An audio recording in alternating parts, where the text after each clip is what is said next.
The views and opinions in this program are not those of CISA 7 or Spectrum.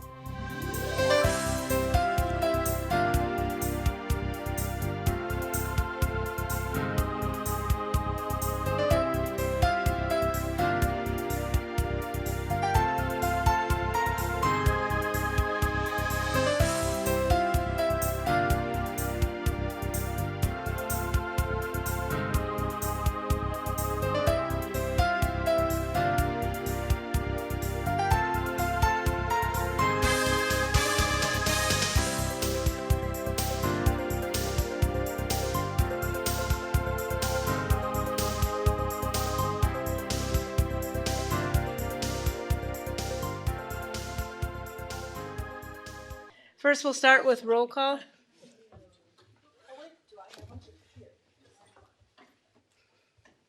Sandy, go ahead. Becker, He's coming. He's gonna be late. Maloney, Here. McCoy, Here.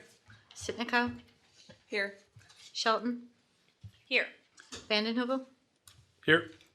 Warren, Here. Okay, we have 6 board members here, and one is coming from work. I'm not sure when he'll be here. At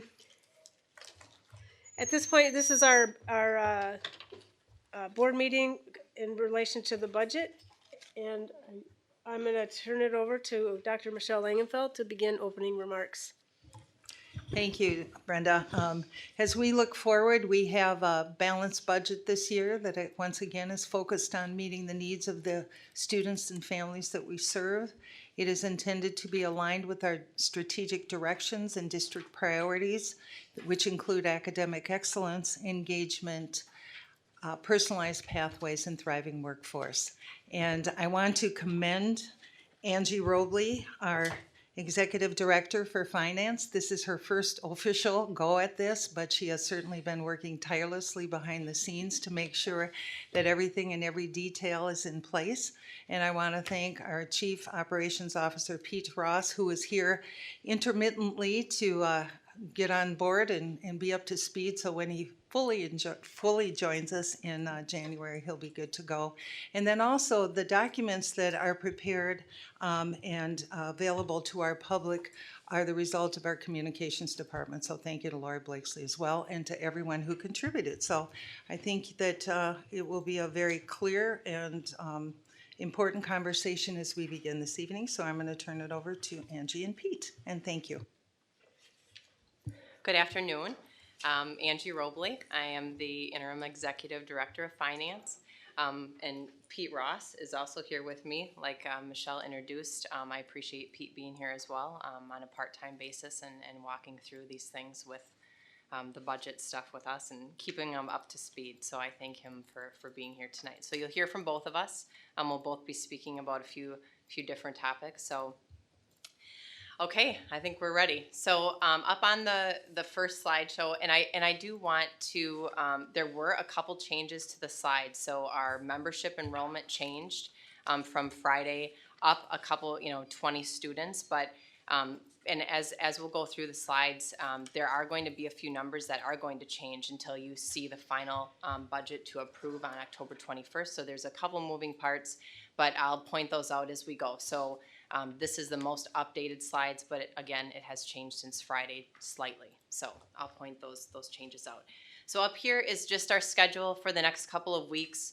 Of course, we're here tonight. Next week is our public engagement session. And then leading up to October 21st, where we have the public hearing and then the formal adoption of the budget.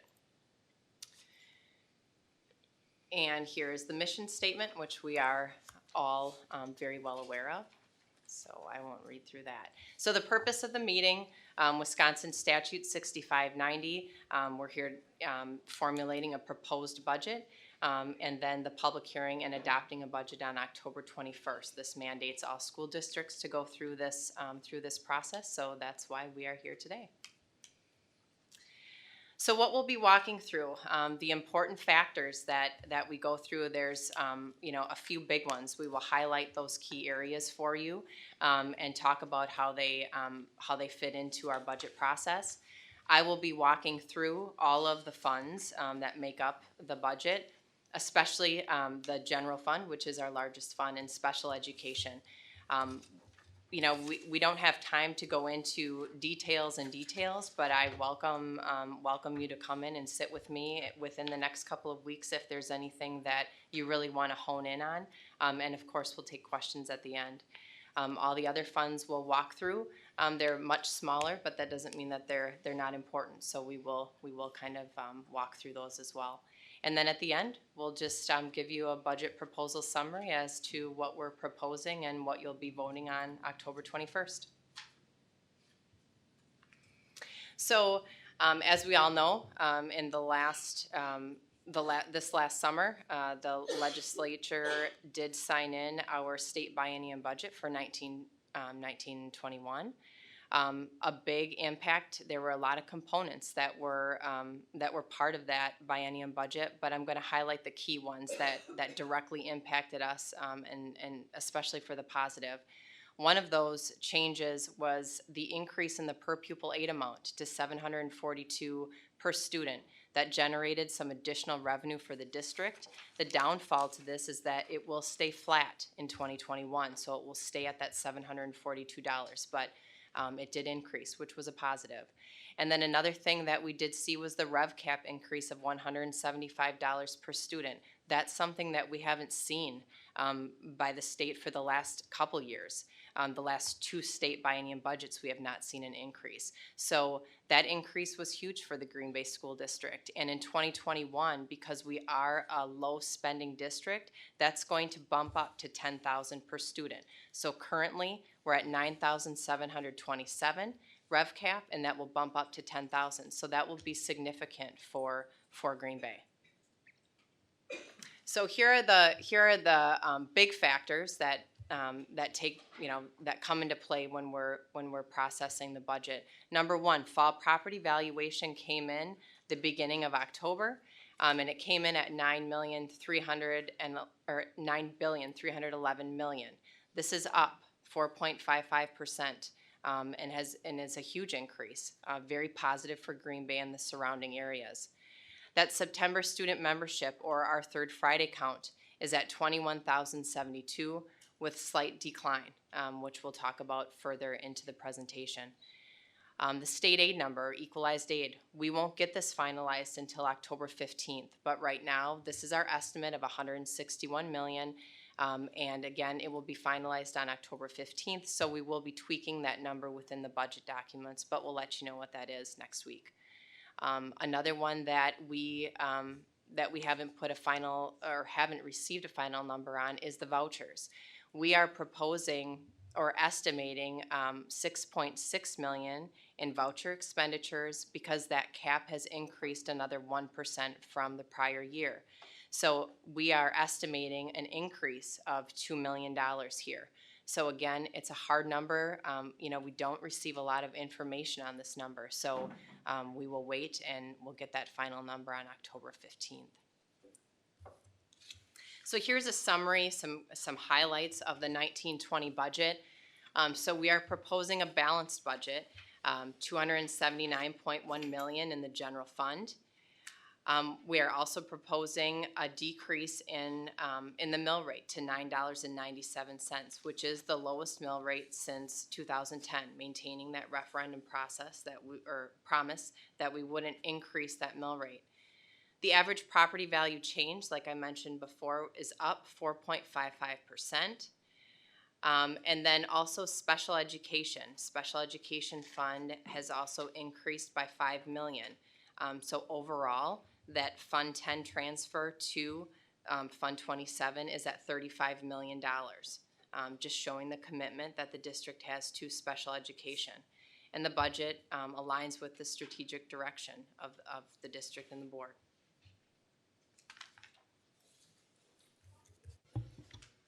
My name is Peter Ross, and I have been working with Angela Robley in the finance department, providing some background and some historical viewpoints with respect to important factors in the budget process here. And the one thing that I would have to say is I really enjoy working here. I like the Green Bay School District. I believe it is an anchor for the schools in Northeast Wisconsin as really the bellwether and one of the most significant districts in Northeast Wisconsin. I did work at Seymour Schools for 15 years, and I enjoyed the relationship of being next to such a large and well-organized and well-run school district. There are some really cool people working here, as well as great programs that you have, as well as, oh my gosh, 21,000 students. So I'm used to a budget that's 1/10 this size. So I hope during the course of this conversation that we have today that we're not having the board ask 10 times as many questions, because the budget's 10 times as big as what I'm used to. Anyway, having said that, I'm going to provide the 30,000 foot view, and the fact that the district has 66,000 lines of code in the budget. It's a mammoth operation here, and the board should be commended, as well as the employees of the district, for doing such a great job for our children. When you take a look at the major drivers of the budget, one of the most important factors is enrollment. But in order to support that enrollment, you have to have a market valuation that can support the property valuation. So the first slide that we have is a historical look at the property valuation of the Green Bay School District. This is an indicator that there's good economic conditions in the district, because you've got you have a property valuation increase of 4.55%. So as property values grow, you can support educational services through those property values growth. If we grow the district budget less than 4.55%, which we are proposing in this particular situation, the mill rate will actually go down, which is a good thing, because when this district went forward to the last referendum process, you had indicated to the taxpayers that the mill rate was not going to go up. And in fact, as we go through the documents that we have in front of you today, you'll see that it has not gone up. One of the big enrollment, or if you go to the next slide in terms of enrollment, yep, you've got it, September membership. The schools are funded through a collection of property taxes locally and state aid that comes from the state of Wisconsin, but it's all predicated on how many kids that you have and how many children that you're serving. So as I look at this district from a 30,000 foot view, and the concern that I would have and the advice given to the board would be that enrollment membership is on a decrease. You have 3 years in a row where you've had approximately a 300 student decrease, and that will impact the amount of money that you can revenue, because revenues are strictly controlled by the state of Wisconsin through the revenue limit formula. You can only receive as much money as you have students that would indicate for that revenue. So here again, we have a decrease of 282 students based on the third Friday count. That's the number that we put together on Friday, and it may change throughout the course of the year. In fact, it will. There will be students that will come in and out of the district. But we do a third Friday membership count and a second Friday membership count in January, and that's what our membership for aid purposes is predicated on. Again, just to indicate that with the September membership going down, we have a 3-year trend of 916 students less than we were serving 3 years ago. General state aid. This is something that I do go around the state of Wisconsin and give talks to school boards and to organizations with respect to general state aid. It's one of the passions that I have, that the state of Wisconsin should support educational services in each school district. And it's comforting that we've had a Blue Ribbon Task Force meeting all the previous 2 years that I do believe influenced some of what went on in the state of Wisconsin in terms of revenue increases, revenue cap increases for the state's schools. So we do have a history where we have revenue in the state of Wisconsin going out to schools that is greater, and Green Bay is a perfect example of that. We're estimating, and this is through estimates given to us from the state of Wisconsin, 161 million in estimated state aid. That'll change a little, but we believe that that number should be pretty solid. Okay, now I'm gonna, whoops. Now I'm gonna have you pick up your budget book, and we're gonna kind of walk through. So we'll walk through Fund 10, Fund 27, and then we'll go from there. So if you wanna turn to page 7, this is the graph that we're gonna kind of be looking at. I think that it's a good visual. No, that's okay. Okay. No. We'll wait till everyone No gets. problem.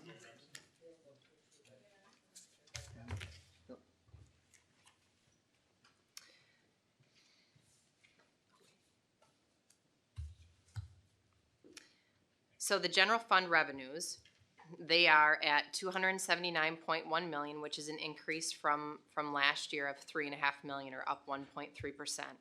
So it, what? Oh, I'm sorry, sure. Yep.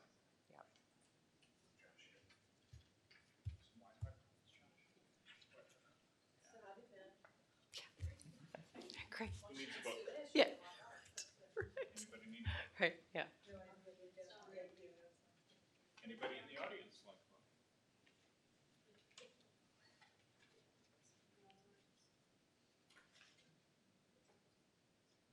Okay.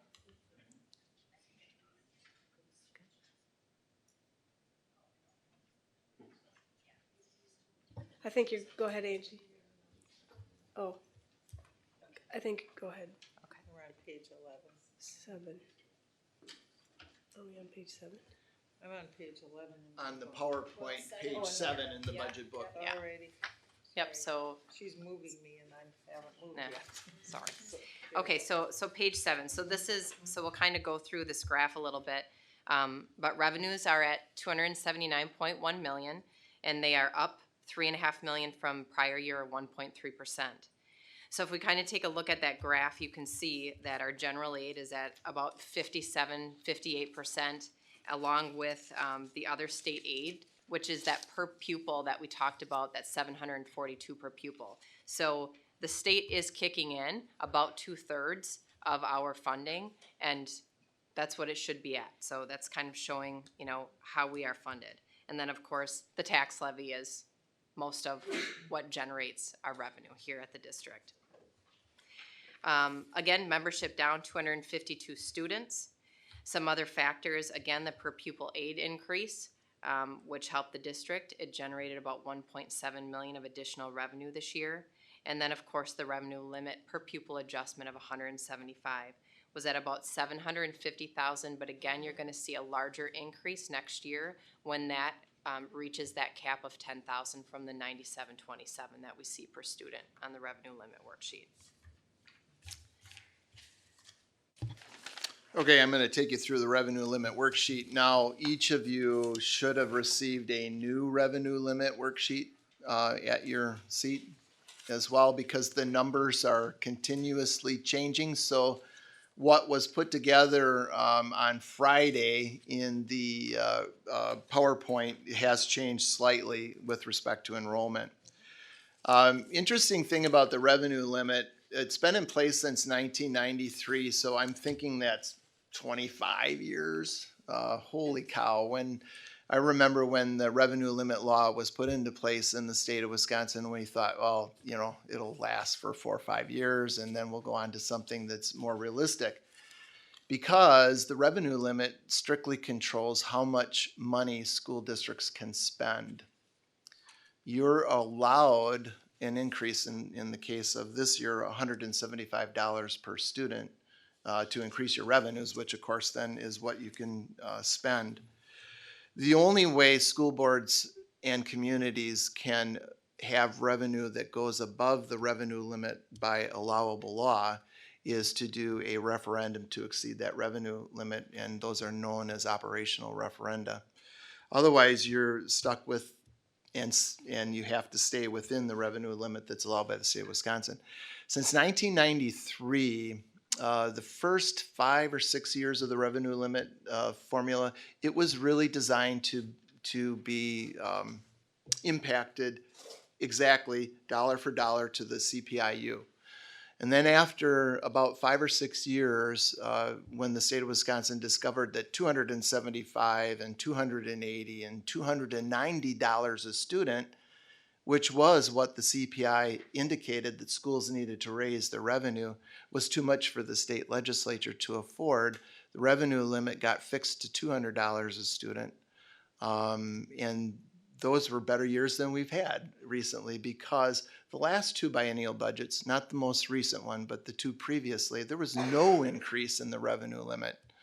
School districts were simply provided with additional aid through a per pupil aid amount, but no increases in the revenue limit. So we're happy that the Blue Ribbon Task Force and the work that was done by the Wisconsin State Legislature at least led us back to a situation where you can increase your revenue at $175 a student.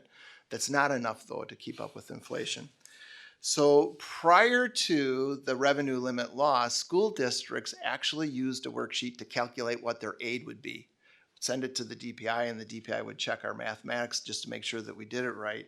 Now we have this vast formula and supercomputers down at the DPI where we are given the amount of revenue that we're allowed to increase. It's $175. So if you take a look at the second half of the sheet, the right half of the sheet, the first column going down, you see the allowed per member change of $175.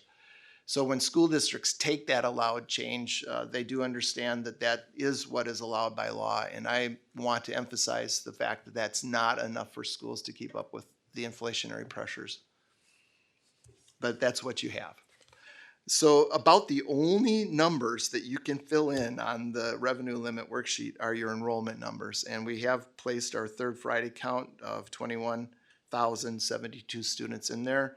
Plus, if you're on the left-hand page, you'll see the summer FTE of 190, which gives us a total FTE count of 21,262. And again, that's about it's 282 students less than we served last year. Any questions? Okay. Okay, moving on to the general fund expenditures on page 8. So this is also a nice graph that kind of shows you where the district resources are going. So again, we are proposing a balanced budget. So the expenditures are at $279.1 million. That is up 2.65% from the previous year, and approximately $7.4 million in expenditures. The breakdown then is listed. So the increase in salaries and benefits is about $14 million this year. That includes our health insurance increase of 10%, which was approved last year. So that's included in there, along with the 2.44% in raises, and then the steps and lane changes as well, and our increase in hiring of new staff. The decrease in contracted services of $1.2 million, there were some one-time expenditures in 310 last year from a couple of the grants that we had received, one of them being the safety and security grant, and then also the mental health grant. So there's about $2 million in there. That's where you see that spike of over $6 million. Now it's coming back down to about $4 million in that 310 line. The decrease in non-capital or capital purchases of $4.3 million, that was again the facilities plan to furnish our learning spaces. Right, last year we provided furnishings for our learning spaces for our students. That was about $3.2 million. So that again was in the budget in 2019. It is no longer in there this year because it was a one-time expense. The increase in special education transfer of $2.5 million. So I'm going to draw your attention to let's go to page 11. So at the very bottom, you'll see the operating transfers. So this shows the transfer to the special education fund that's up from last year, $2.5 million. And we'll talk about some of those expenditures and that increase in special education in the next couple of slides, but I just wanted to point your attention to that. I also want to point out that transfer to non-referendum debt, or our Fund 38 debt, that is now zero. We no longer have to take resources from Fund 10 and transfer to Fund 38 because it is now self-sufficient. In the past few years, we have funded Fund 38 and now it can pay off its own debt. So in the next few years, it will, it's got a fund balance and it will pay off its own debt in the next few years, and we no longer have to use resources from Fund 10. So that's a huge plus for the Fund 10. Okay, looking at the Special Education Fund revenues on page 17. So the total anticipated revenues are $52.2 million this year. The revenue in Fund 27 comes from three sources. Local source, or the transfer from Fund 10, is a significant portion of the Special Education Fund, so that accounts for 67%, that $35 million transfer. Again, with the passing of the state budget this past summer, that increase in the reimbursement of categorical aid, that increased to 25.85% for 1920, and for 2021 we'll see that increase of 30%. So we'll get reimbursed on the prior year's expenditures in special education. So we're getting there, but we're nowhere close to where we used to be, right, at 50-60% of funding. So our hope would be that that transfer from Fund 10 would come down a little bit as we get aided from the state. So, and then of course 10% are coming from grants and Medicaid in Special Education Fund. So looking at the special education expenditures on page 21, so the expenditures have increased by $5 million. $1.5 million of those are salaries and benefits for the special education bus aides that we have hired and put into place to ride on those special education buses.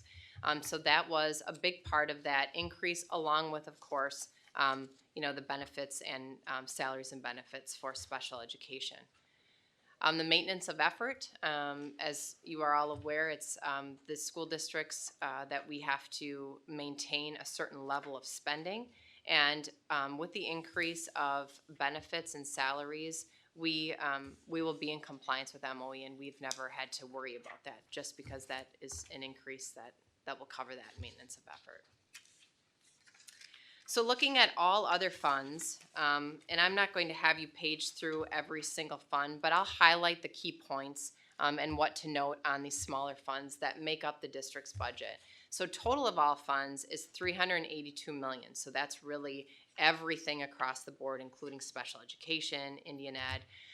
So the Special Revenue Fund, or Fund 21, the donations, that is just all the donations coming into the district. All of the buildings have their own account out there, and they account for the donations that come in and then get spent on the students. So that sits at about $2 million. The Indian Education Fund, or Fund 22, is at $269,733. That has increased from the past. We did see a drop a couple years ago, and we have increased and have gotten some more revenue for that grant, which is good news for the district.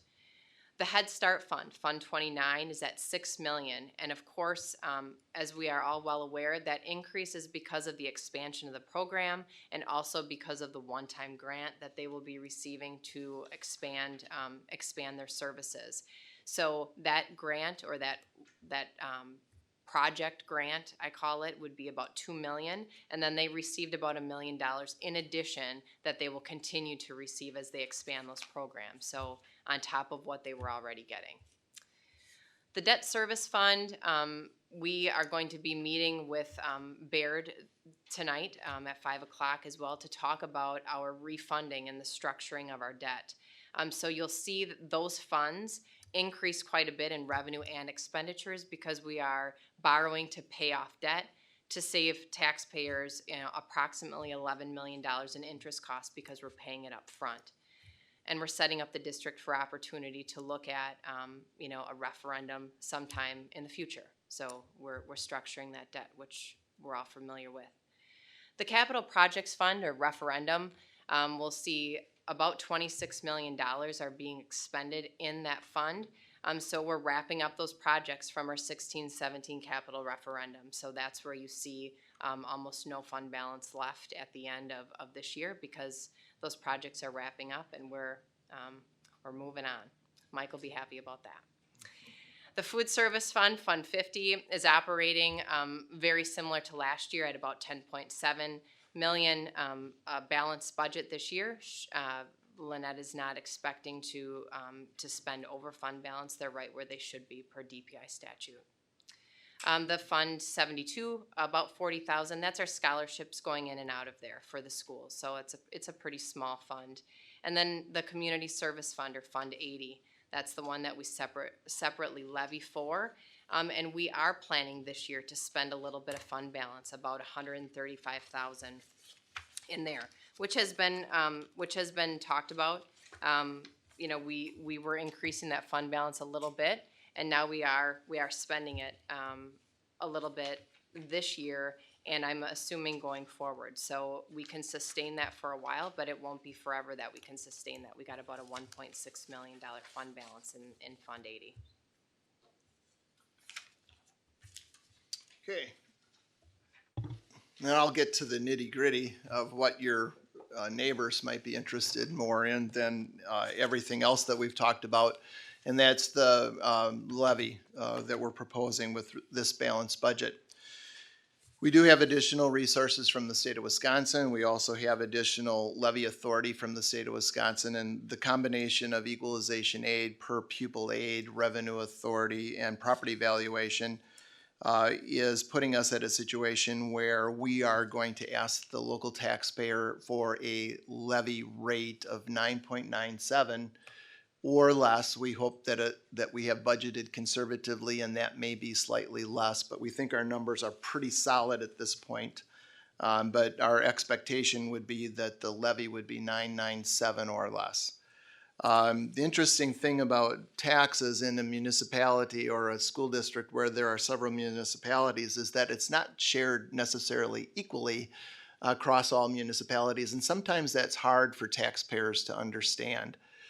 For example, the town of Eaton's property valuation growth was only 0.24%. So as a result of that property valuation growth being less than what it was for the entire school district, their portion of support for the taxes of this, or for the levy of this district, will be slightly less than it was the year before. That's because their valuation isn't as much as a percentage as it was the year before. Their growth was less, so their percentage of their total value, of course, is less. And that's what the taxes are based on. So while you are saying we're going to levy at 9.97%, those individuals living in the town of Eaton will actually have their taxes go down. So if you have a $150,000 house in the town of Eaton, you'll be paying slightly less in property taxes than you would have paid the year before, as long as your valuation stayed the same. Whereas if you're in the city of Green Bay, the property valuation growth for the city of Green Bay was 4.82. So that's going to be slightly more than the overall property valuation increase of 4.55%, which means that there will be a slight increase in terms of what they would pay for that same $150,000 house if there was no property value growth to that house. We do anticipate, on average, though, across the entire district, that the increase would be about $60 or about $5 on a $150,000 house, $5 per month, $60 per year to support the levy.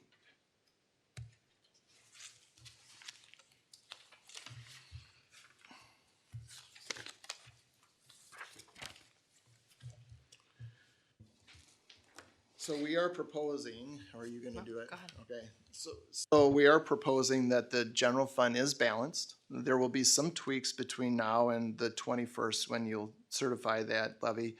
The debt refunding for the spring of 2020 and to pay earlier debt as scheduled, pay debt earlier than scheduled. This will be a presentation that we'll have coming up.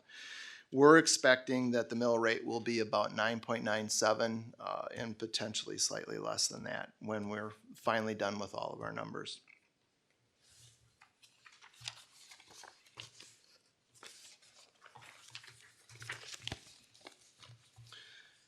The mill rate history on page 19 is one that I would actually turn your attention to the budget book on page 34 if I could instead. It's exactly the same numbers, but the graph I think is a little bit more descriptive of what's actually happening in the district. Because when you take a look at the mill rate on the spreadsheet or the graph that we have for the PowerPoint, it looks like it's going up and down quite dramatically when in fact Green Bay has a very steady mill rate valuation payment to for the taxpayers to pay into the district for the operation of the district.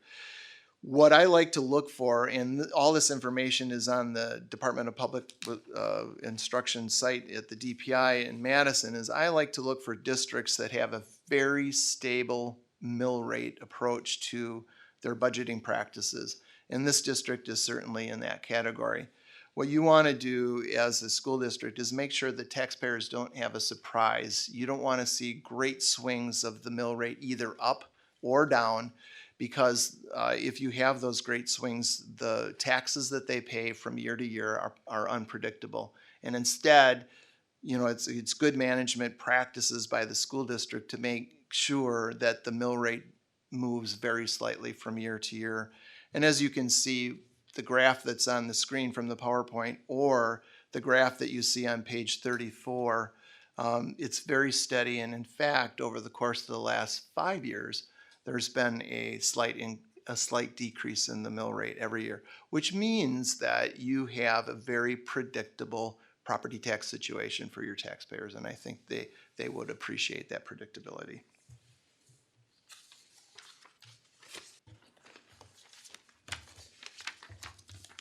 So the estimates and the assumptions that we've seen in tonight's budget book are definitely the equalized date and the voucher count, which we will finalize on October 15th.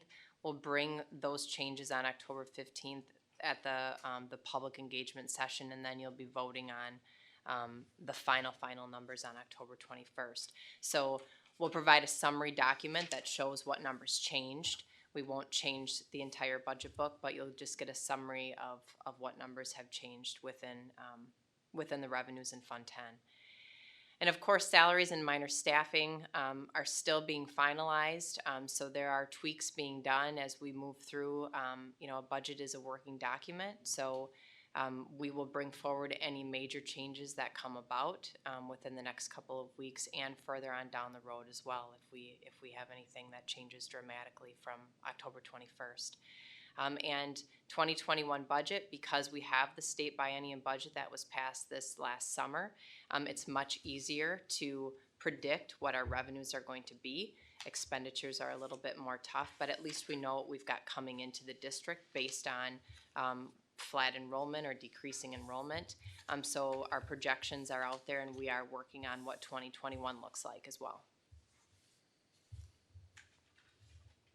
So are there any questions? I have a couple of questions. The being in a declining enrollment situation over 3 years, I know, and I don't understand this necessarily very well because we've never been in this situation, but there's a 3-year rolling average that happens. So is there a bigger, if we were to decline again next year, is there a bigger hit because then we will have had 3 years of average decline, or how does that rolling average impact our state aid? That's a great question. One of the things that I'll refer you back to is the revenue limit calculation worksheet that you have in front of you. And you'll see in the revenue limit calculation a declining enrollment exemption. The exemption this year is almost $3 million. It's $2,966,927. What happens with that declining enrollment exemption, let's say, for example, that your enrollment is flat next year. You don't go up, you don't go down. So 1/3 of that declining enrollment exemption is going to fall away. So that will reduce your taxing authority by about $1 million if you stay steady. Now, if you go down $300 students again next year, your declining enrollment exemption is going to remain the same. But if you go over to the other side, your revenue limit, which is based on the rolling average on the right-hand column, way on the right-hand side, about 5 lines down, your rolling 3-year average is 21,560 students. That's going to decrease if you go down again, which then generates a smaller number on line 7. So you do have a little bit of a situation here in the district with the 300 students down each of the last 3 years, that even if you have steady enrollment next year, you'll have to encourage or incorporate into your levy about $1 million because you won't have the declining enrollment exemption again, or $1 million left in overall revenue. So on a budget of $292 million, what is that? 0.5%, about. I know we're talking a lot of money, but in the whole scheme of things, it's pennies on the dollar. Part of the strategy that's been involved in what we'll be heading into the presentation at 5 o'clock is to make sure that the school board has windows of opportunity to keep their levy flat, and we're using long-term debt retirement as a way to create those windows for the board so that the taxpayers aren't negatively impacted by anything that might happen to the district in a negative fashion, like declining enrollment. And then the maintenance of effort, if we were to just, this is a hypothetical to help me understand what the maintenance of effort means. If we were to have our special ed population drop significantly, would our maintenance of effort expectation go down because we have fewer students, or is that maintenance of effort a set amount that doesn't really, and it doesn't matter how many special ed students we have? Maintenance of effort in Fund 27, and you do have fewer students in special education this year than you had last year. But maintenance of effort is designed to ensure that school districts aren't artificially inflating costs in Fund 27 so that they can achieve the categorical aid in Fund 27 one year, and then all of a sudden next year they're not claiming that. So what it's designed for is to have consistent expenditures. So if you have legitimate reductions, you are allowed to have a lower maintenance of effort. Thanks. But it has to be legitimate. Right. You've got to prove it through staffing or prove it through student costs. Okay. And Eric? I don't know if either of you can answer this question. Do we have a projection of enrollment over the next 5 years? Do we anticipate to continue to be in declining enrollment?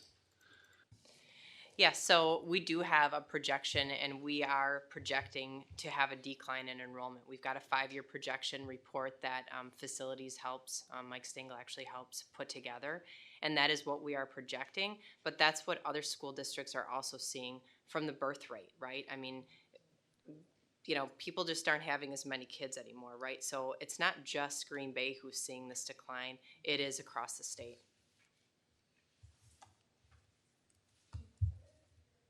Do you think because of that, do you see any possibility of the legislature kind of changing the declining enrollment rules and things like that for school funding? I don't know if you can answer that. It's just a thought. Yeah, go ahead, Michelle. I would say it was one of the really important discussions that would come up periodically at the Blue Ribbon Commission. It is a concern across the state of Wisconsin that the number of students is declining. We have many school districts right now that are in pretty dire straits in terms of the resources because their enrollment has declined. And so I know that the education committees, especially the chairs, both in the Assembly and in the Senate, are looking for ways to provide relief and also ensure that communities that have one school, one elementary, one middle, one high school, are not put in a position where they may have to not continue providing education to the children. So that was an ongoing conversation. I expect that we'll see more, and I'm sure Laura has probably greater insight to this, having just come back from the WASB resolution group. But I know it is a concern across the state and certainly across the district as well. And in terms of, I know in the beginning, the voucher students that we transferred funds for, if we go with state percentages, about 75% of them were already in private schools.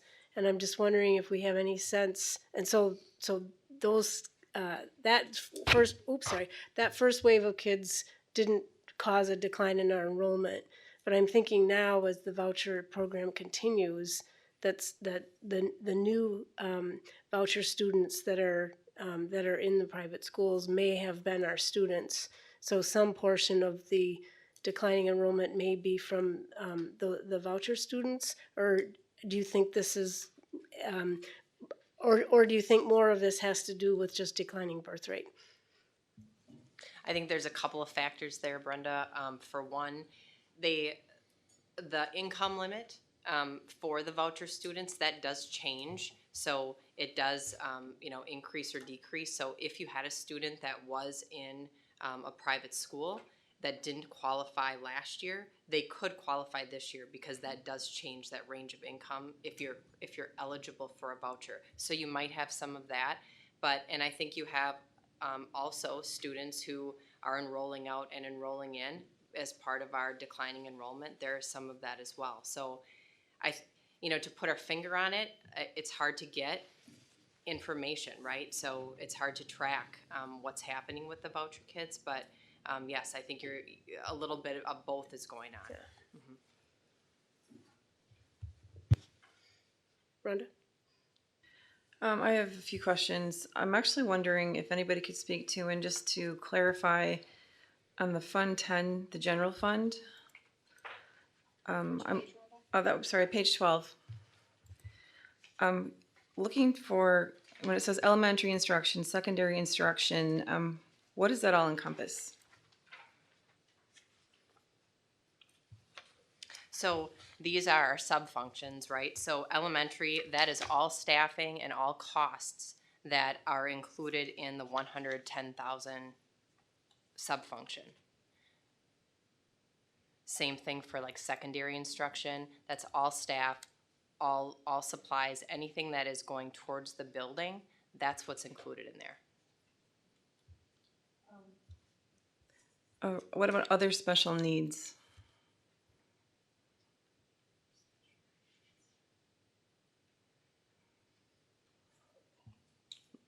Let me get back to you on that, Rhonda. I've got a breakdown actually, so give me just a couple seconds. I'll just continue,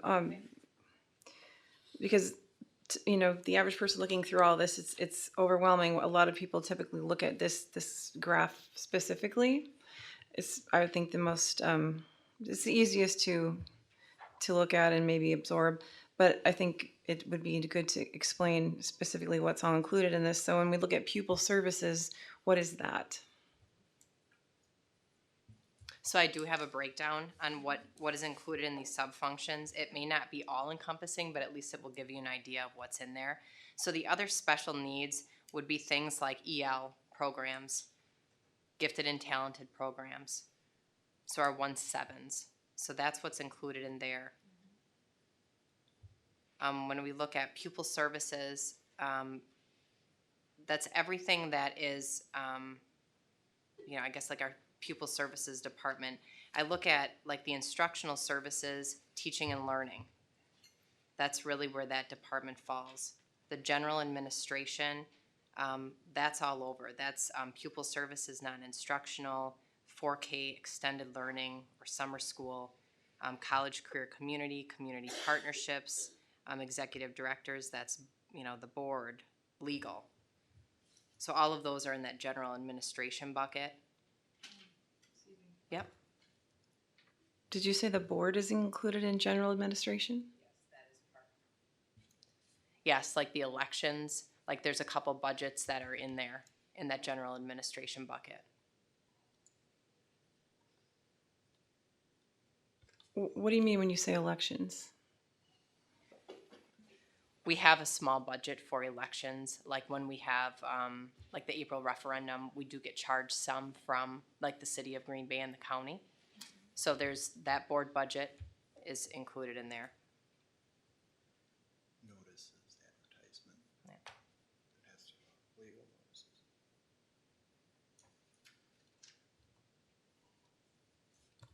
And then I'm also wondering about central services. What does that entail?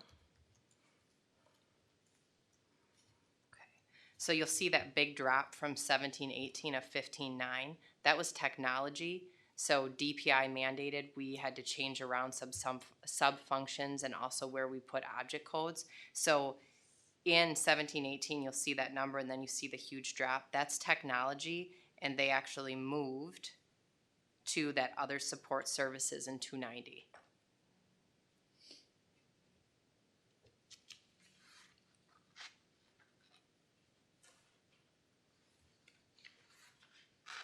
Thank you.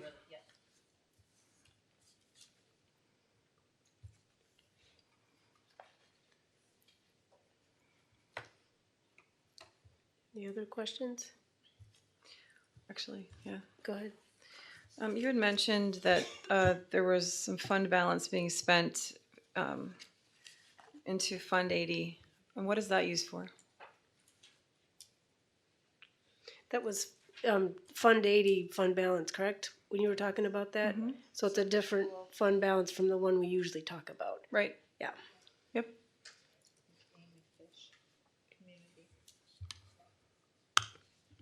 Okay, so included in Fund 80, I mean, there's really a couple big pieces in here. SROs are in here. That's the line on 300 or contracted services. That's our SRO number. There are some salaries and benefits that are being paid out of Fund 80.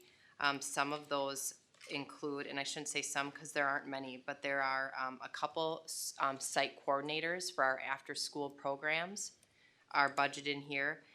There is a volunteer and community coordinator, and then there's also a community school resource coordinator that are budgeted in Fund 80, along with all middle school activities. Middle school activities run through Fund 80, and that's really about it. So we have really, condensed that down over the years since I've been here. But I'll be a little bit more specific on that. So you said we took from the fund balance from Fund 80 and it was 136,000. So what did you actually see that going towards, or what did it compare to last year? And that because we didn't take that out of last year, correct?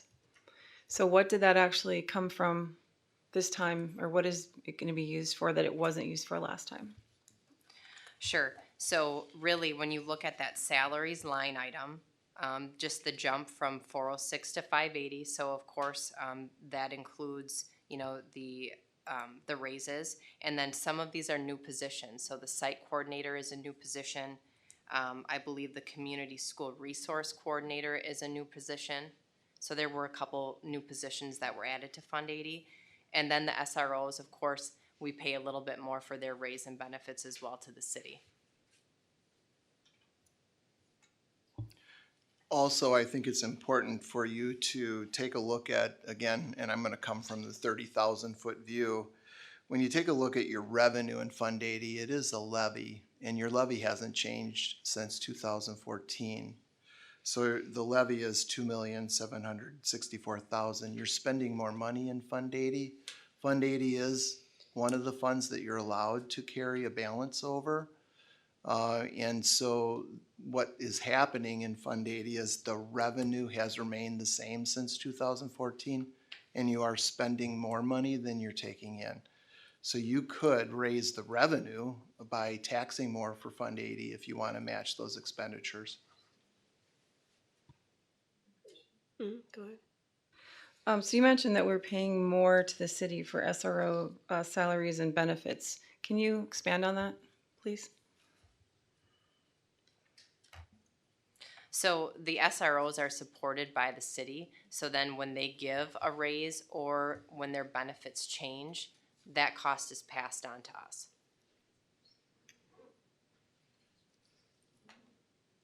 and this is an estimate.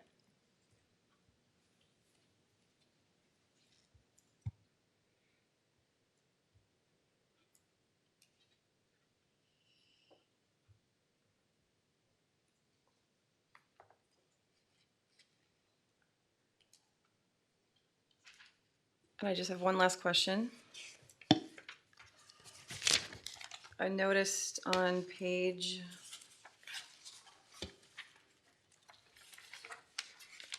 let me find it. On page 19, it says 2019 actual is one number, and it looks like it's gone down for the 2020 budget for sub teachers and sub paraprofessionals. I'm just wondering about the decrease in that and where that comes from.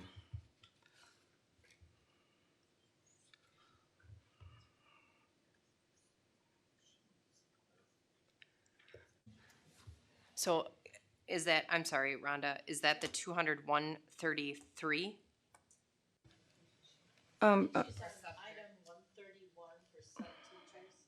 Yeah, page 19, it'd be 1, 2, 3, 4, 5, 6, 7, 8 rows down. Sub teacher salaries, looks like 2020 budget went down, as well as sub paraprofessionals went down considerably, actually went down.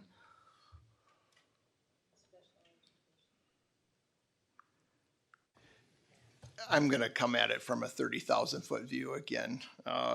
If you take a look at the expenditures actual in 2018, and again, this is a 30,000 foot view from somebody that's not dabbled in the 66,000 lines of code to a great extent because I've only been here a few days. But the expenditures, or the budget for 2020 are the same as the actuals for 2018, or very close to what the actuals were in 2018. So potentially, there was an aberration last year with respect to the expenditures, and we were requested to budget much more closely this year as a result of money going into fund balance. So there was the directive given to us to have the budgets be as close as we possibly could get them. So, in a nutshell, all right, so you were directed to spend less in regards to, so I'm not really understanding what you're saying, sorry. No, our goal is to produce a balanced budget. So at the end of the year, there's not a lot of money going into fund balance. And so that's where we're headed. The money they budgeted was exactly the same amount as the money that was spent last year. In those two columns that you referenced.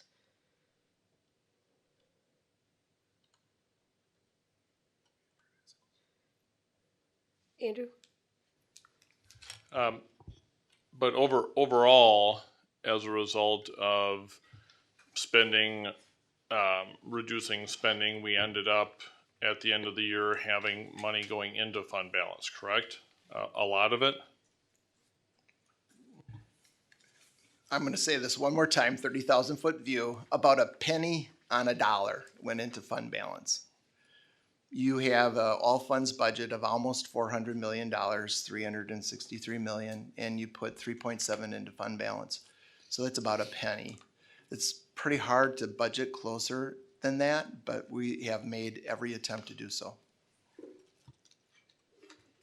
That's what I'm looking at as I'm going into this budget is, you know, that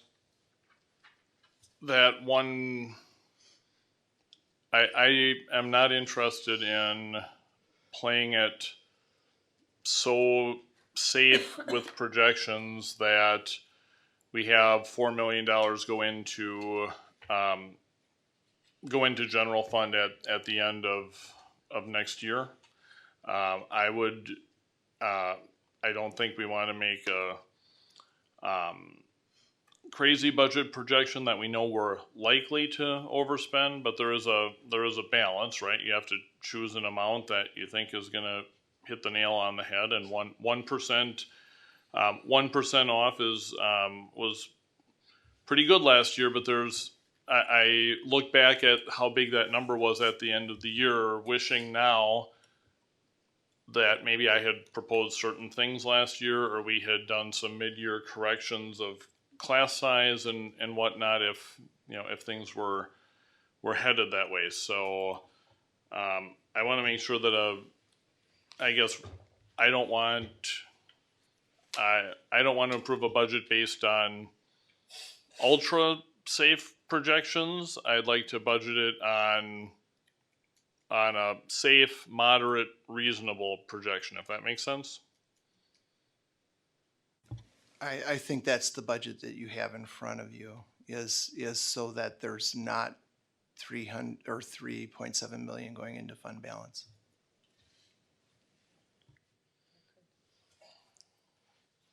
Michelle? Just as a follow-up to that, I think one of the things that we found and came across, and that's really what these numbers are reflecting, looking at areas where they were significantly underspent in budget lines. One of the pieces that we learned is that we actually were counting individuals who might be out for a year who were not, they were not on our payroll, but they were actually employees who might have taken a year and were not receiving salary or benefits, but they were counted in for salary and benefits. So that was one of the pieces. The other piece is that the district has been seeing actually a reduction in the number of students open enrolling out. And so that particular line had a much bigger line than we needed to compensate for that, because we had fewer students open enrolling out than projected. In addition to that, we this year have fewer students open enrolling out as well. So, but we have a better sense of what that is. So there were some additional resources there. I think one of the things that we looked at too, and Angie and I went through it, is that there are additional dollars. When you look at the pie chart that Rhonda was speaking to, there are additional dollars in elementary. There are additional dollars. You can see it if you do a comparison. It's to be able to do those two different pie charts just to see what it looked like last year and if there's additional resource going into instruction for elementary, instruction for secondary, which is a really important part of what the board is asking. And then finally, I know John and Judy Wiegand met with me earlier today to look at class size, and I believe we have a plan that we're working on. And I think that now that student enrollment is a little more in place as a result of Third Friday count and people settling in, we are in I would say a different place, and the schools have had some adjustments. We have some resource needs. And again, want to just make sure that even though a budget line may say X, the reality is we do what we need to do to support the children and families we serve. So even if it's not on the line, we find the money in a different line. And that has always been the case. So just put that out there as well.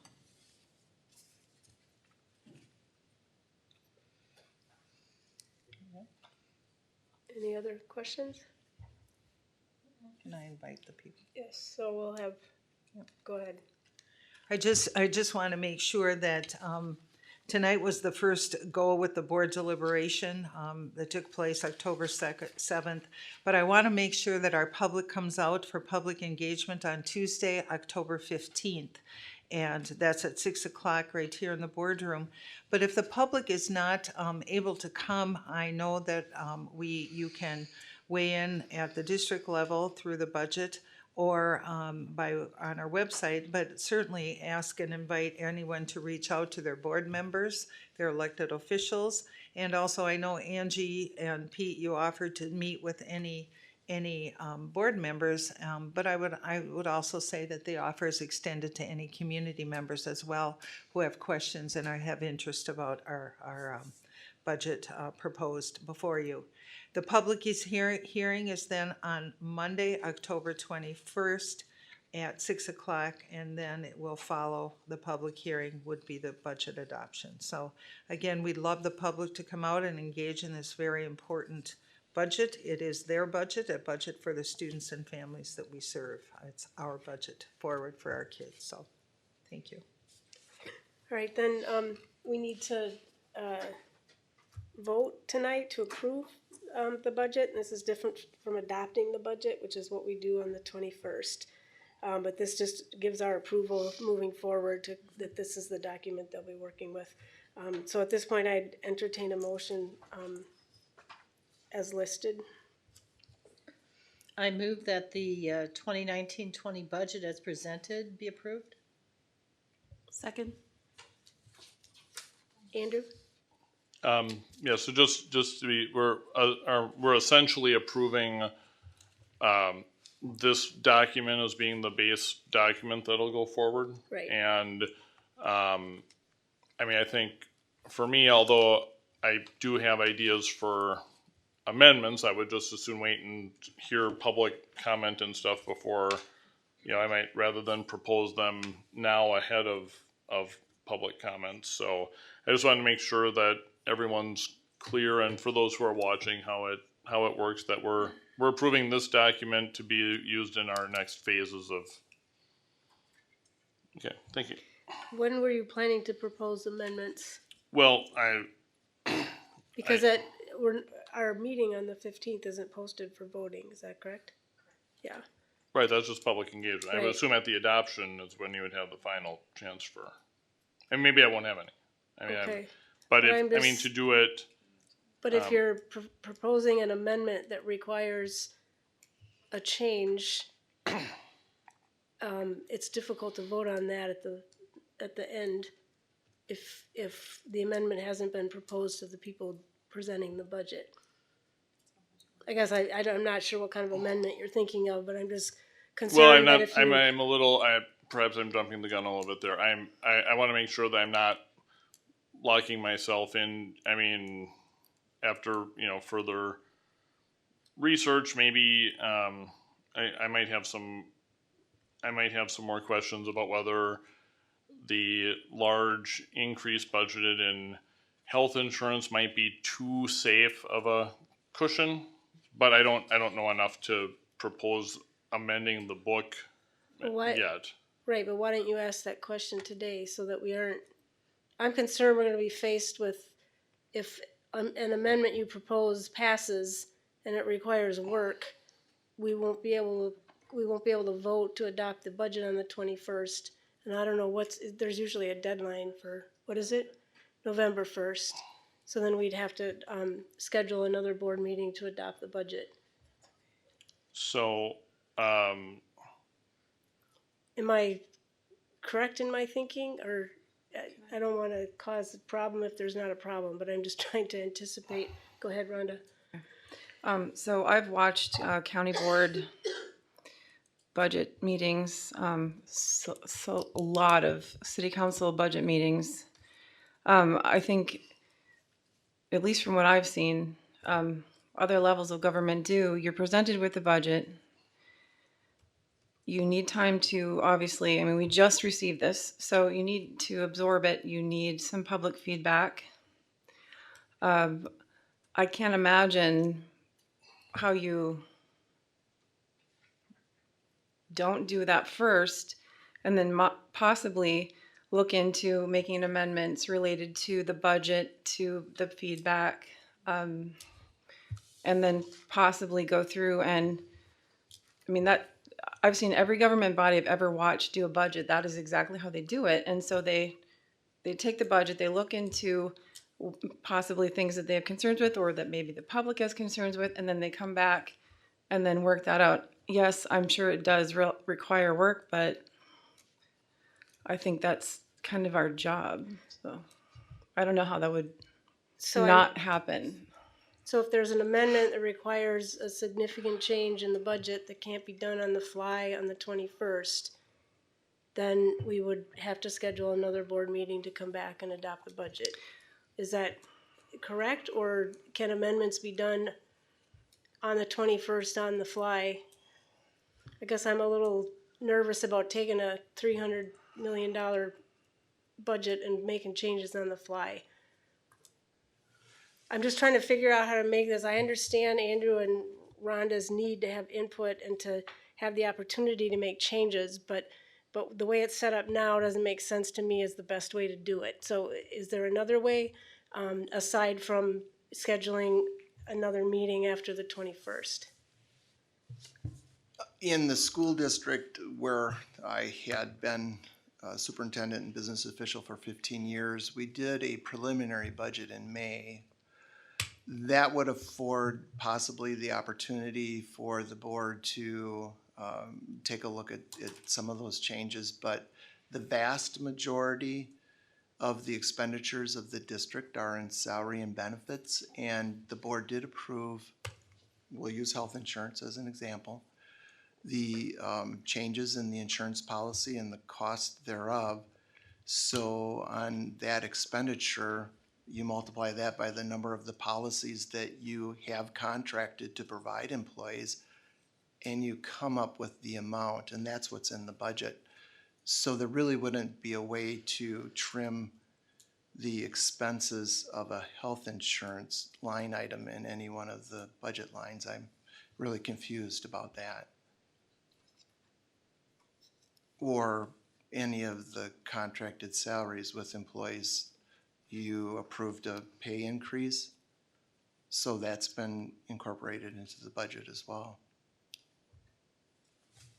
Eric? So just, I've not watched county board or city council budget meetings, but I would imagine that they're not dealing with third Friday count, which determines a big chunk of our funding, and then have the deadline of having to have it passed and approved by November 1st. You know, maybe doing something earlier in October or in May in the spring so that we have a better idea of kind of where things are at. But I would imagine that, you know, thinking about the way the state budget is, you know, much bigger number, but I mean, they don't necessarily have a deadline, and sometimes they go over and they, you know, they get it figured out when they need to get it figured out. And it doesn't sound like school districts are given that luxury. What I would argue, and it sounds like is being discussed, is that school funding is incredibly complicated, and how do we adjust it, and how do we account for rural school districts and large urban school districts. But I don't know, again, totally get that we want to get feedback, and I've not had time to dive into it too much. But it sounds like the process around school funding is different than that of city government or county government or even state government. Christina? So I'm going to ask this question with all due respect to everyone in here. I don't want this to come across as negative, but if we are not willing to say that there is a period of time through which we could consider any revision at any level, then honest question, what is the point of the public engagement? And I mean that seriously, because if it's a session of this is the budget, this is what we're doing, then it's not engagement. It's this is what we're doing. So I just think we're giving mixed messages right now, and I totally agree with you. It's very complicated. I definitely don't want to have to do another meeting. We're all very busy, and I know we need to approve this budget, but I do think it is critical that we bring people in and say this is hard and we do have a deadline, but there might be some things that we do have to shift, or at least we should give consideration to, and I think our community deserves that. And again, I just say that because I don't want to be here again and draw this out, but if we're calling it community engagement and public engagement, then I think that's what we should do. Well, I would say in the past, the community engagement has not necessarily changed the budget that year, but we have definitely, most of our community engagement over the last 10 years has been related to Fund 80. Right. And we have definitely used that to modify, but we're in a little, we have contracted employees that we've already promised, we've already contracted with, that are working until the end of June, and that's 85% of our budget. So in general, the budgeting process is a little tighter, and so, but we do take the input in and we look ahead to next year's budget, because we make budget decisions all year round, all year long. We make new programs, we approve curriculum, we're constantly making budgeting decisions, and this budget really is a symbol of the work that we've done over the past year. It's not something we just pulled out of nowhere. So it's but I get what you say, because it is difficult with the timeline that we have to be able to do everything we would like to do. We don't get our third Friday count and then 6 weeks later, we're expected to adopt a budget. Katie? Can I toss out maybe a couple of possibilities? One, is it possible to schedule and post a special board meeting on the 15th after the community engagement to allow us to vote on any amendments? Otherwise, if people feel compelled to make amendments on the 21st, we are meeting again as a group on the 24th. Could we post that as an opportunity to vote on it, just to have kind of placeholders? I would, post it on the 15th and post it on the 24th, just to give us options. 24th, we're meeting in the afternoon. Right. And is everyone going to be here for that one? It's. Yeah, Just to give us some leeway in the event we do want to. And if we don't need it, we adjourn it. Go ahead, Rhonda. Okay, so if I'm hearing you correctly, everyone, so this is basically, this is a body of work that's been going on all year. And so it's kind of, to some degree, what's crafted into this budget. To some degree, it is what it is, right? Because as you said at the table, that's what this is. So my question is, though, as a board member who has to approve the budget, who can't obviously make decisions at budget time, I think it is an interesting thing to consider. When would we ever make changes, cuts, consider priorities in a $279 million budget? When would that time be? We do that all year long. When we're looking at priorities, we're looking at class size for this year. We're considering class size for next year. That'll be a budgetary decision when we make it. We've cut positions. We've added positions. We've approved curriculum. We've decided that we want. We've hired more social workers. We've got, the mentoring program, although that doesn't cost us much. We've got bus aids that we approve. Okay. There's a lot of things that we approve. Okay. And as we look at that through the year, we're always looking at it as is this enough of a priority that we're going to add money to our budget for next year? And those are the decisions that we make all year long. So if if there's some priority that you're interested in looking at, then that's when people come with agenda items and things they would like to see us consider for next year's budget that we plan for during this school year. Okay, so, and I think it's important to remember this conversation we're having right now when we do go into contract approval, looking at contracts, because that seems like that might be the actual time to have these discussions and actually not at budget time. I'm trying to identify, because I will be asked this quite a bit, of you didn't agree with some of these things, but nothing happened with it. So I'm just trying to make sure that I understand when the optimum time is. I know I had mentioned, I think in our facilitation meeting, that there are districts that are starting to have budget committees, and that I believe allows for true community engagement, so that they do feel like they're part of creating a budget that essentially they pay for. So I'm hoping that we might entertain that, because I think that would be that looks more like engagement than what we're doing. So. Right. Michelle and then Andrew. One of the things that we were faced with this year, obviously, we didn't know what the budget was, because not only the third Friday counts, but we were in the biennium budget. Angie said it during the presentation. So we got the numbers for the budget. The budget was approved in Madison in what month? July. And then we got the third Friday count. So we're always behind in terms of, we're always working the work before we even know what the numbers are. in what you're proposing, Rhonda, I think is a really great idea.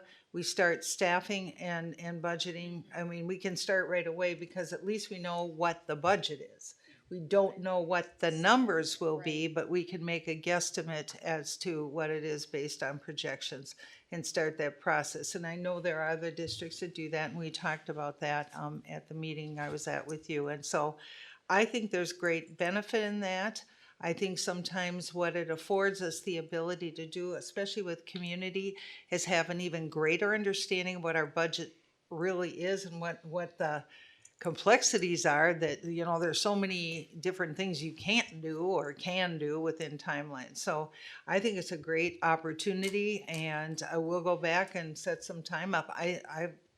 I'm very much in support of that, especially when we have a real clear opportunity to even know what the money is.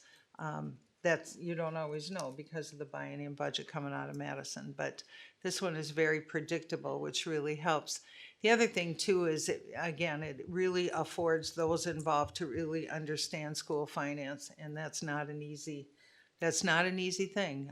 Having spent many years trying to understand revenue caps and limits and what, you know, when you talk about what an extraordinary difference that will make in our budget. You know, when you raise the revenue cap, it means it's there forever. When you add a stipend, it can go away. So, and we've seen that as well. So, I'm gonna turn to Pete and Angie and say, you know, I'm thinking after the first of the year, but we can gear up for that, knowing that the staffing is coming and so forth. But that would be the time to do it. Andrew? So I guess I can only ask this in a very high level overview, but looking at the health insurance, and I know this topic had come up at other times throughout the year. Budgeting for this large of an increase of $5 million, we've only budgeted that large of an increase once before in recent history, which would be 2016, where we budgeted a $5.2 million increase. It did go up $4.7 million in actual spending, so that was close. It left a little over. I just want to make sure, I guess, that right, if we're budgeting, if we're choosing the budget figure of $30.8 million for health insurance next year, I would just I'd prefer not to have that come in at $27 million, and then there's $3 million more dollars going into general fund. I don't want that to happen and find out the reason is that we budgeted hyper safe for health insurance. And instead of, and again, I'm not saying budget aggressively. I mean, you're not going to budget health costs to go down by $5 million for next year, spend the money, and then be $5 or $7 million short. Of course not. I'm just saying, are we doing a moderate safe health insurance projection, or are we just trying to set something so high that we can't be surprised?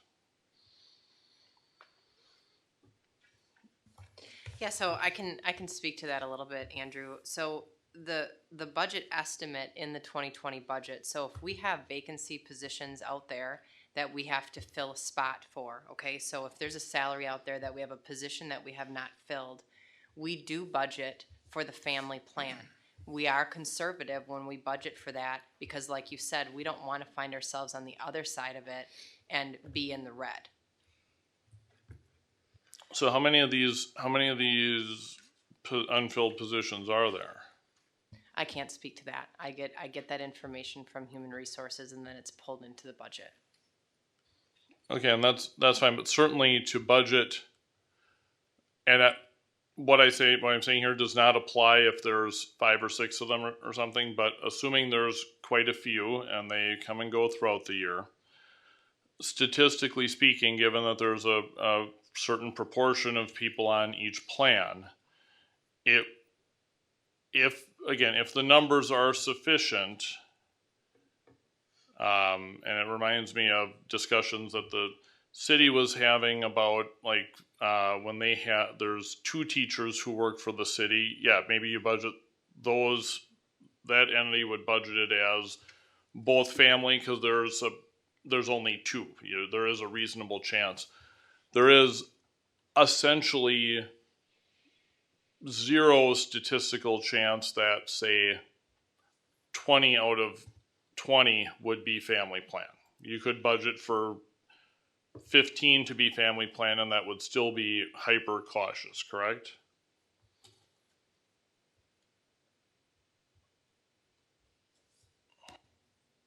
I can see where you're coming from. I just don't know how to get to that percentage. Okay, I'm done. Christina? Thank you. I just wanted to make a few couple comments to go back to Rhonda's point about the budget.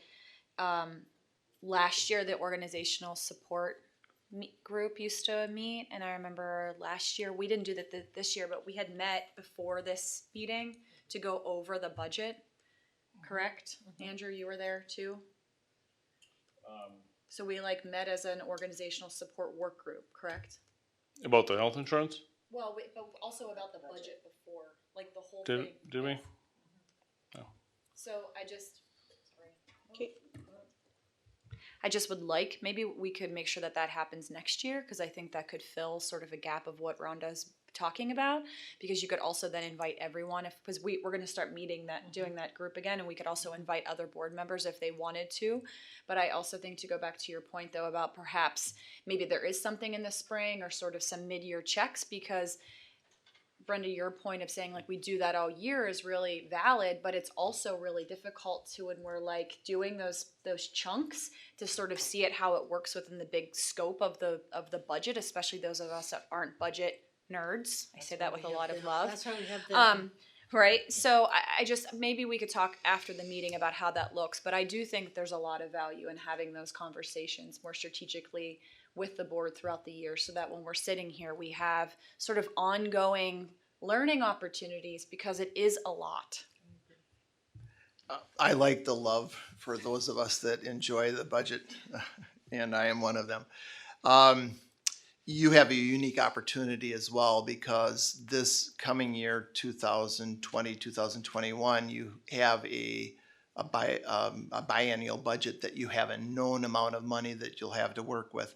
Prior to the budget being approved in July, you really didn't know exactly what the legislature was going to do. So there is an opportunity this year to do that education and to do some preliminary meetings. There's a preliminary budget could be done as early as May or June for the coming school year. Thank you. All right, so we have a motion on the table. And it's been seconded, so we'll call the vote for that. Maloney, Aye. Warren, Aye. Vandenhoevel, Aye. Sitnikow, Aye. Becker, Aye. McCoy, Aye. Shelton. Aye.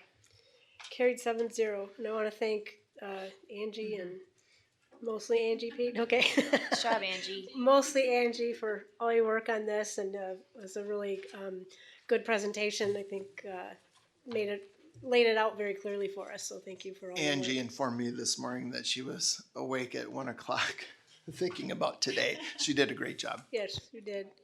It wasn't intentional. Sleep well tonight. Thanks, Angie. All right, and then we have refunding of debt.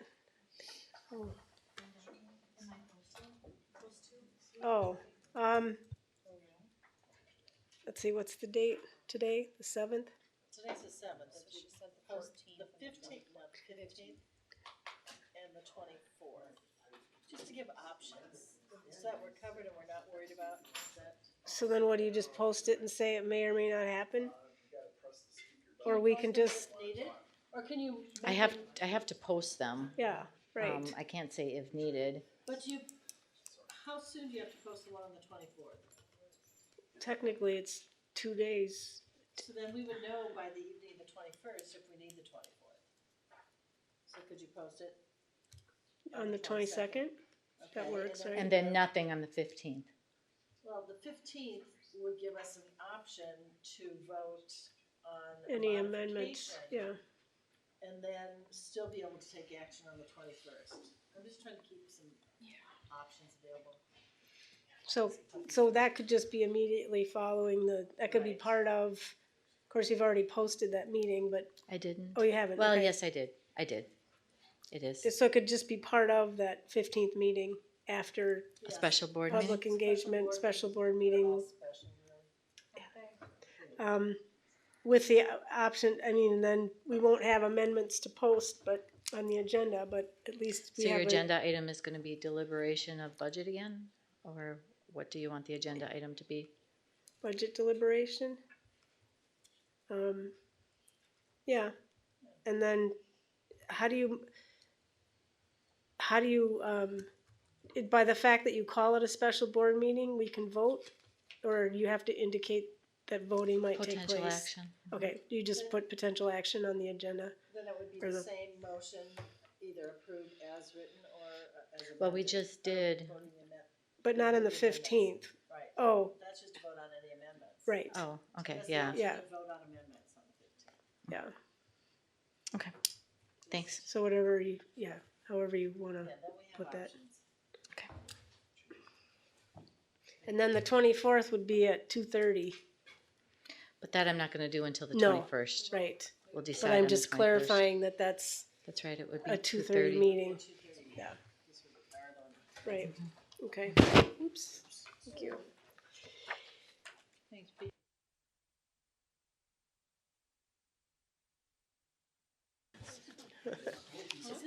Is this a timed thing?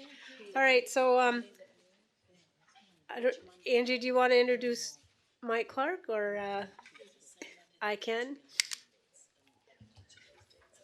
So Mike Clark from Baird will be going through the refunding proposal that we had spoken about during our presentation. Most of you probably know Mike, but I'll have him introduce himself as well. Good evening. Mike Clark with Baird. Nice to see you again. Baird has worked with the district for I don't know how many decades now in terms of its debt issuance, and the district has a refinancing opportunity. I just want to give a little background before we get into the document that was just handed out. The issue we're discussing relates to the last debt referendum the district did, and at the time, the direction was to give flexibility to potentially go to referendum for other maybe capital facility things a little bit sooner than it looks like the district's going to end up going. So that's a big part of why you're able to shorten the debt, which we'll look at in just a second. The other thing is for newer board members, the district for a long time has kind of managed its levy a bit by doing defeasances or pre-funding debt for savings for the taxpayer. And everything we're talking about tonight is savings for the taxpayer. The substantial savings. These dollars cannot be utilized for any other purpose. It'll go to the taxpayer. So with that background, if you open up to the first page, you'll see this very busy chart of interest rates. Basically what it says is rates are really low. If you look to the far right-hand side, there's a 10-year, 20-year, 5-year rates, and you can see that rates are very low, and you're probably aware of this if you're a CD investor or you've refinanced your mortgage or something like that. It's really a great opportunity to revisit debt. And to that end, we looked at, if you go to the next page where it has lots of little numbers, we looked at the issue from July 12, 2017. At the time, this issue was a 20-year issue, and again, the idea of going that length at that time was to allow the possibility of rolling in some additional debt. Now that seems to be put on hold for a while. So the bulk of the savings that we're going to be talking about is one, lower interest rates, but also shortening the term of the debt. So you see the before refinancing, The debt goes out till 2037. And then if you move to the after, you'll see that the last payment on the remainder of the existing issue that does not get refinanced, and then the new issue that'll be even shorter is paid off in 2027. So what it does, it will raise your payments the next few years, but the district has a large drop in its existing debt payment. The district has also done some, defeasance in the past to keep that debt service levy higher. And the end result, if you drop down to the lower right-hand corner, you'll see the potential gross savings of $10.9 million. This is using interest rates that are about 20 to 25 basis points above existing rates. So a conservative rate, rates do jump around, and there's a lot going on in the world. But we're very comfortable with this estimate. And the bottom line is that it reduce the debt cost. It will also allow the district to, in the next 2 to 3 years, to look at potentially some referendum options. But again, it's also positive for the credit rating to shorten up your debt to this extent. So taxpayers will save a significant amount of money over the life of the debt. It'll position the district to consider options in the relatively near term. And it's a positive from the credit rating standpoint.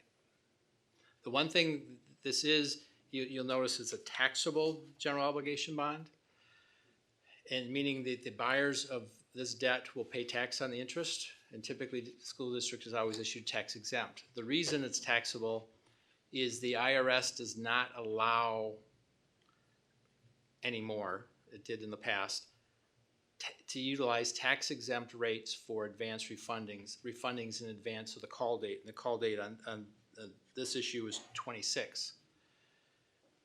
But you could do it on a taxable basis. On an issue this short, the difference isn't that significant.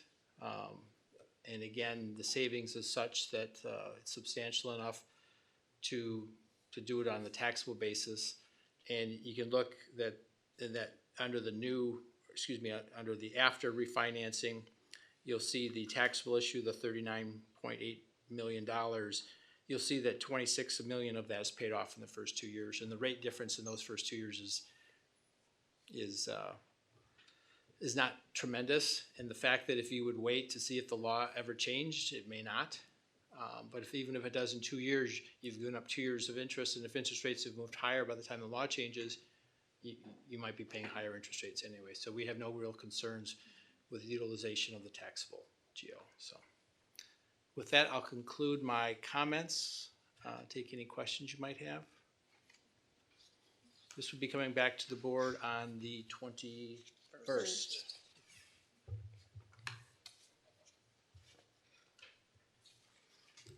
Any questions? No? All right. Looks like we don't have any questions, so Okay. thank you very much. All right. Thanks. I see you again. I assume if board members think of questions, your numbers Yes, and feel free. email are here. Or Yeah. funnel them through Contact you. Angie or Pete, or contact me directly is fine. Okay, thank you. Right, so with that, I would entertain a motion for adjournment. So moved. Second. All in favor? Aye. Opposed? All right, we are adjourned. We'll restart at 6 o'clock.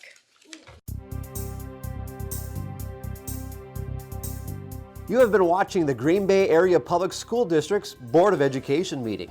Please visit the school district's website, www.gbaps.org, to view the program again.